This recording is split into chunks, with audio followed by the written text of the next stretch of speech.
আসসালামু আলাইকুম, সবাই কেমন আছেন? আমার সামনে দেখতে পাচ্ছেন একটি এক ঘোড়া পানির পাম্প গাজী মোটর। এই মোটরটি এখন আমি রিয়েন্টিং করব। অলরেডি আমার একটা বেস কিন্তু বসানো হয়ে গেছে, কারণ আমি পরে বেস বসাবো। তো আপনারা কীভাবে মোটরের বেসটা বসাবেন, প্রথম বেসটা কীভাবে বসাবেন, যারা নতুন টেকনিশিয়ান আছেন, কাজ শিখতেছেন বা কাজ শিখতে চান, তারা আসলে অনেক সময় চিন্তায় পড়ে যায় যে আমি প্রথম বেসটা কোথায় বসাবো। এখানে কিন্তু আমার স্লোট আছে 24টা ঘাট আছে, তো আমি কোনটা থেকে শুরু করব? অনেকে এই বিষয়ে কনফিউজ থাকে। তো আজকের ভিডিওতে সেই কনফিউজটা দূর করার জন্য চেষ্টা করব, যাতে আর কোনো কনফিউজ না থাকে।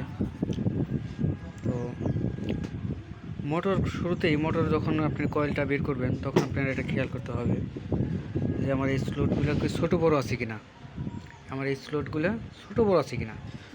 ছোটো বড়ো থাকে তো চোখে দেখলেই ঠিকতে পাবেন যে আসলে ছোটো বড়ো দেখা যাইতেছে। তো সেক্ষেত্রে আপনাদের মার্ক করে রাখতে হবে যে কোনটা ছোট কোনটা বড়। ছোট ঘাট থেকে কোন কয়েলটা আপনি বের করলেন। যদি আপনি মনে করেন এই ঘাটটা যদি আমার ছোটো হইতো, এটা তো সমান, এটা যদি ছোটো হইতো তাহলে আমার এই কয়েলটা এটার ভিতরে ঢুকাই দিত, অন্যটা কিন্তু ঢুকতো না, বা ঢুকলেও সেটা অনেক খালি থাকতো, জায়গা বেড়ে থাকতো। পরের কয়েল ওই কয়েলের এটা আবার এটা ঢুকবে না। যেটা থেকে বের করবেন চেষ্টা করবেন ওটাই ঢোকানোর জন্য। তো আমার সেটা কিন্তু মাথায় রাখতে হবে মোটর খোলার সময়।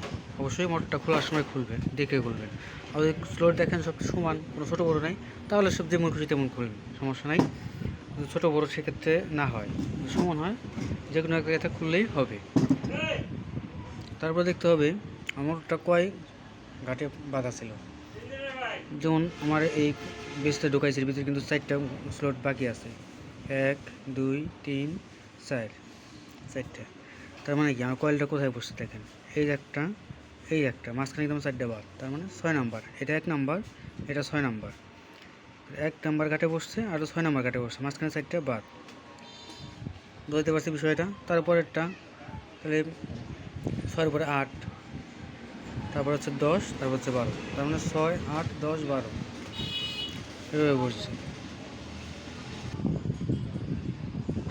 এই দেখতে পাচ্ছেন একটা বেস, এই কয়েলটা কিন্তু এটার ভিতরে ঢুকবে। তো আপনার কোর যদি সমান হয় স্লোট, তাহলে আপনার কয়েল যে কোনো একটা থেকে শুরু করতে পারেন। তবে শুরু করবেন, তাতে কোনো সমস্যা নেই যদি সেক্ষেত্রে সমান হয়। ছোটো বড়ো হলে নির্দিষ্ট একটা জায়গা আছে, যেটা যেখান থেকে খুলবে সেখান থেকে খুলবেন। আর মাঝখানে যে 4টা স্লোট বাকি রাখলাম, এই 4টা স্লোটে কিন্তু স্টার্টিং কয়েল বসবে। এই জন্য এই 4টা স্লোট বাকি রাখা হয়েছে। এটা হচ্ছে আমার রানিং কয়েল, এখানে বসবে স্টার্টিং কয়েল। তো আমরা পরের বেসটা কোথা থেকে শুরু করবো, মানে পরের আমার এই বেসটা কোথা থেকে শুরু করবো, এটা কিন্তু ঢোকানো শেষ। তো এটা শুরু করবো, দেখেন ছোটো কয়েলটা কিন্তু আগে বলবো সবসময়। ছোটো কয়েলটা কিন্তু সবসময় আগে বলবো, প্রথমে ছোটো, তারপরে বড়ো, তারপরে বড়ো, তারপরে বড়ো, এরকম বড়ো বড়ো থাকলে তারপর পরে। মানে হচ্ছে আমার 4টা কয়েল, 4টার উপরে 5 নাম্বার থাকতো, 5 নাম্বার আরও বড়ো থাকলে সেটা পরে। মানে সর্বপ্রথম আপনার ছোটো কয়েলটা বসাইতে হবে। তো এই ছোটো কয়েলটা আমি এইখানে বসাবো। দেখেন এখানে 3টা বাদ, 1 2 3। এই 3টে বাদ দেওয়ার কারণ হচ্ছে আমার কিন্তু মোট কয়েল 4টা। তো এটা যদি আমি এখানে বসাই, তারপরে 3টা জায়গা কিন্তু বাদ থাকবে। এখানে বসাইলে ডান প্রান্ত কিন্তু আগে বসবে কয়েলের। তো ডান প্রান্ত বলতে এই যে এটা আমার শুরুর মাথা, আর এটা হচ্ছে শেষ।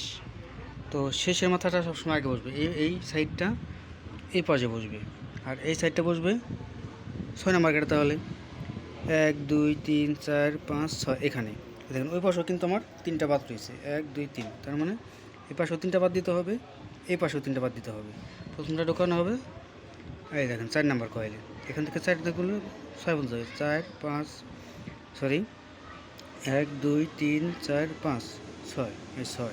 আমি এই 6 প্রথম বলটা এখানে, তারপরে টেপ আসে, তারপরে টেপ আসে, তারপরে টেপ আসে।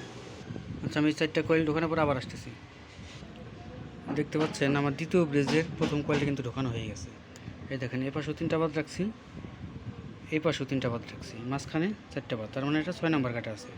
1 2 3 4 5 6, তারপরটা 8, তারপরটা 10, তারপরটা 12। এটা কিন্তু 24 লোডের একটা মোটর। দেখতে পাচ্ছেন আমার দ্বিতীয় বেজের 3টা কয়েল কিন্তু ঢোকানো শেষ, 6 ঘাটে 8 ঘাটে 10 ঘাটে। এটা কিন্তু আমার শেষের কয়েল, লাস্ট একদম বড়টা। তো তো সর্বপ্রথম আমরা ছোটোটা ঢোকাবো, তারপর তার চেয়ে বড়োটা, তার চেয়ে বড়োটা, লাস্টে সবচেয়ে বড়োটা কয়েল ঢোকাবো। মানে যে ডাইন পাশটা কিন্তু আগে ঢুকবে, এই পাশটা, এই যে আমি এই পাশে একটা পেঁয়াজ আটকাইছি, এটা পরে ঢুকবে। এই পাশটা মানে ডাইন পাশটা শেষের মাথাটা আগে ঢুকবে, কিন্তু আমার শুরুর মাথা ছিল, এটা হচ্ছে শেষের মাথা। আমার কিন্তু রানিংয়ের দুইটা পেজ ঢুকানো শেষ, এই একটা, এই একটা, দুইটা পেজ কিন্তু একই সিজনে বসছে, 6, 8, 10, 12 ঘাটে, 6 ঘাটে, 8 ঘাটে, 10 ঘাটে, 12 ঘাটে, মাঝখানে এটা কয়েলের 4টা পাতা আছে মাঝখানে। আশা করি সবাই বুঝতে পারছেন যে কোন ঘর থেকে শুরু করবেন, কোন ঘাটে শেষ করবেন। যদি না বুঝতে পারেন জানাবেন, আর ভালোভাবে চেষ্টা করবো বোঝানোর জন্য। আর কয়েল পাতাতে কেমন হলো সবাই জানাবেন। সবাই পাশে থাকবেন, ধন্যবাদ। সাবস্ক্রাইব করে পাশে থাকবেন সবাই, ধন্যবাদ সবাইকে।